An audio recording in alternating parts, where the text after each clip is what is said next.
ప్రభునందు ప్రియులారా, ప్రభు యేసుక్రీస్తు నామమున మీ అందరికీ వందనాలు. ప్రియులారా, క్రైస్తవ జీవితము అనేటువంటిది దేవుడు మనలో వచ్చి మనలను జీవింప చేయడం అనేటువంటి సంగతిని గురించి మీరు గమనించాలి, గ్రహించాలని మీ దృష్టికి తీసుకొస్తున్నాను. తిమోతికి రాసిన మొదటి పత్రికలో 2వ అధ్యాయంలో దేవుడు మనకొక సూత్రాన్ని చెప్పారు. అదేంటో చదువుతున్నాను చూడండి.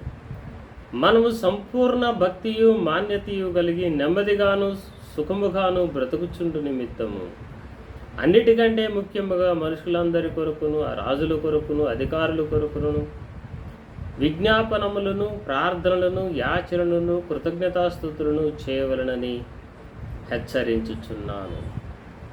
ఇది మంచిది, మన రక్షకుడు దేవుని దృష్టికి అనుకూలమైనది ఉన్నది.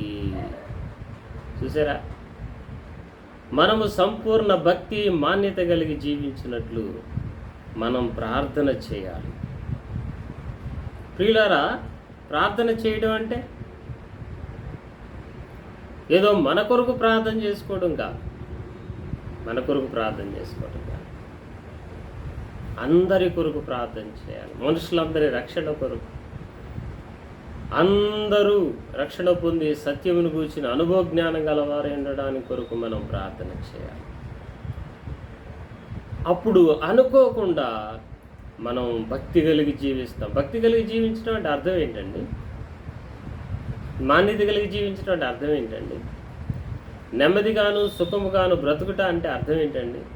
వాటిని వివరించి చెప్పాలా? మనకి అవసరం లేదు, మనందరికీ తెలుసు. భక్తి కలిగి జీవించుట అంటే అర్థం ఏంటంటే, దేవుని యందు భయభక్తులు గలవాడు ఎలాగ జీవించాలని లేఖనం చెప్పిందో అలాగ బ్రతుకుట. అది మన వల్ల కాదు, కానీ మనం జీవిస్తాం. ఎలా? ఎప్పుడు? ప్రార్థన చేసిన. మన కొరకు మనం ప్రార్థన చేసుకోవాలి, ఇతరుల కొరకు కూడా మనం ప్రార్థించాలి.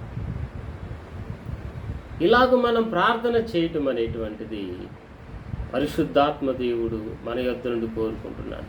ఏం లేదండి, మనం దేవునికి అప్పచెప్పుకుంటే ఆయన మన ద్వారా ప్రార్థన చేయిస్తాడు. చాలామంది ప్రార్థనలో దేవుడు మనకి ఇచ్చేటువంటి విజయాన్ని గురించి గ్రహించలేకపోతున్నారు. మనం దేవునికి అప్పచెప్పుకుంటే ఆయనే ఉచ్చరింపశక్యం కాని మూలుగులతో మనలో ఉండి ప్రార్థిస్తారు, మన చేత ప్రార్థన చేయిస్తారు.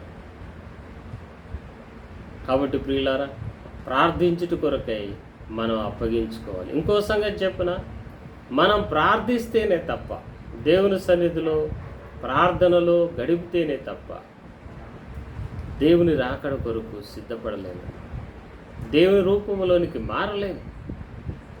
ఇంకో సంగతి చెప్పిన, పౌలన్న అంటాడు, ప్రభువుతో ప్రార్థనలో కలుసుకునేవాడు ఆయనతో ఏకాత్మయ్య ఉన్నాడు.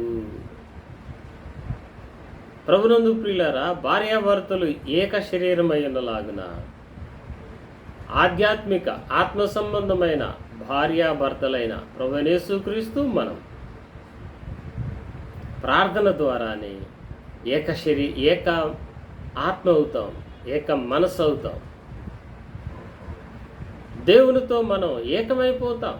మన మనసు దేవుని మనసుతో కలిసిపోతుంది. ప్రియులారా, అలాగూ దావీదు దేవునితో మమేకమైపోయాడు. ఎంత మమేకమైపోయాడనే లేఖనం చెబుతుందంటే, అసలు ఆయన మనసే దేవుని చిత్తానుసారమైనదిగా మారిపోయింది. సింహాసనం ముందు ఆసీనుడైన దేవుడు దైవజనుల అద్దంకి రంజితోఫ్రయ్య గారు దావీదుని గురించి చెబుతూ ఒక చక్కని మాట మన దృష్టికి తీసుకొచ్చాడు. సింహాసనం మీద ఉండి దేవుడు ఏమనుకుంటున్నాడు, అది ఇక్కడ దావీదు చేసేస్తూ ఉండేవాడట. ఎంత ఆశ్చర్యం! మరి దేవుని మనసులో సింహాసనం మీద ఉండి అనుకున్న సంగతి దావీదుకి ఎలా తెలిసింది? దావీదు యొక్క మనసు దేవుని మనసుతో ట్యూన్ అయింది. ప్రార్థనలో, దేవుని స్తుతించుటలో, ఆరాధించుటలో.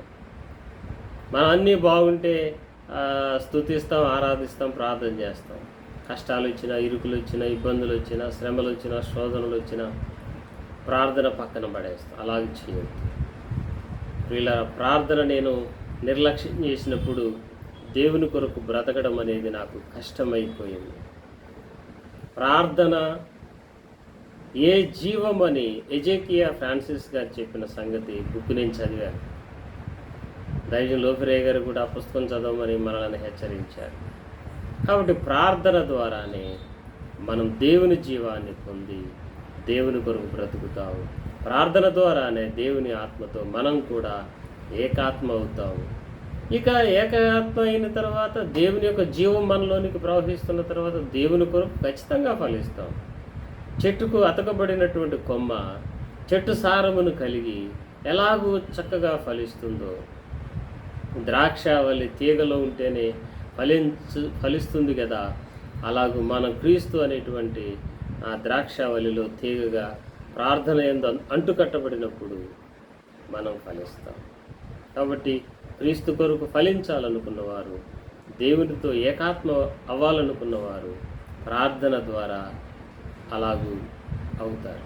కాబట్టి ప్రార్థనను నెగ్లెక్ట్ చేయకుండా, వాక్య ధ్యానమును నెగ్లెక్ట్ చేయకుండా క్రైస్తవ జీవితంలో మనం ముందుకు వెళ్ళాలి. ఆ ప్రార్థన కూడా బైబిల్ చదువుతున్నప్పుడు మనకు ఎలాగూ ప్రార్థించాలో నేర్పబడుతుంది.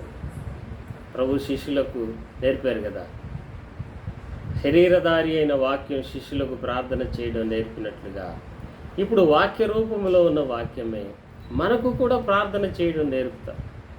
మరి వాక్యాన్ని చదవాలి, అలాగూ ప్రార్థించాలి, మనం ధన్యులం అవ్వాలి. ప్రభు మనకు సహాయం చేయనుగా. ఆమేన్.